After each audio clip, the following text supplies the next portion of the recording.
New tonight, violence across our border forced a newspaper to shut down. One of their reporters was killed on the job. A border reporter says dangers impact his daily life and career.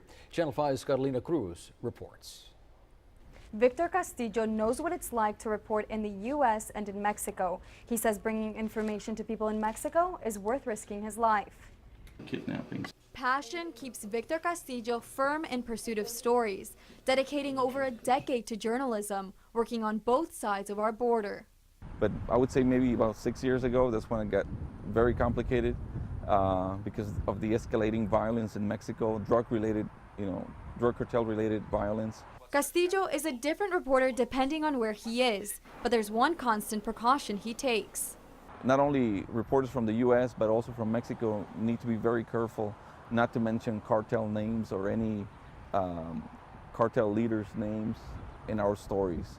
Violence in Mexico caused one newspaper to shut down earlier this month. The decision made after one of their reporters was killed doing her job.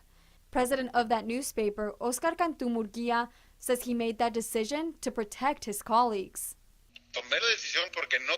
I made the decision because I don't want any employee of mine to face the same consequences that Miroslava lived.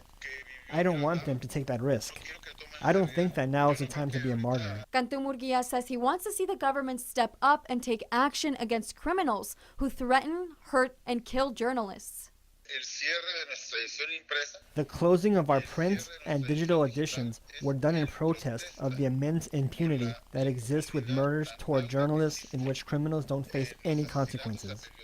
Reporting in Mexico takes courage, according to Castillo. While I was there, I received a phone call from a colleague, quote-unquote colleague, reporter, and he says, Victor, I understand you're in this migrant shelter. If I were you, I would get out of there as soon as possible. You never know what ground you're standing. Castillo supports Cantú Murguía's decision, saying when someone else's life is in your hands, you have to make a call to keep them safe. Cantú Murguía employed around 120 staff members for over 27 years. He tells me the majority of the staff weren't ready to leave the business despite the shutdown.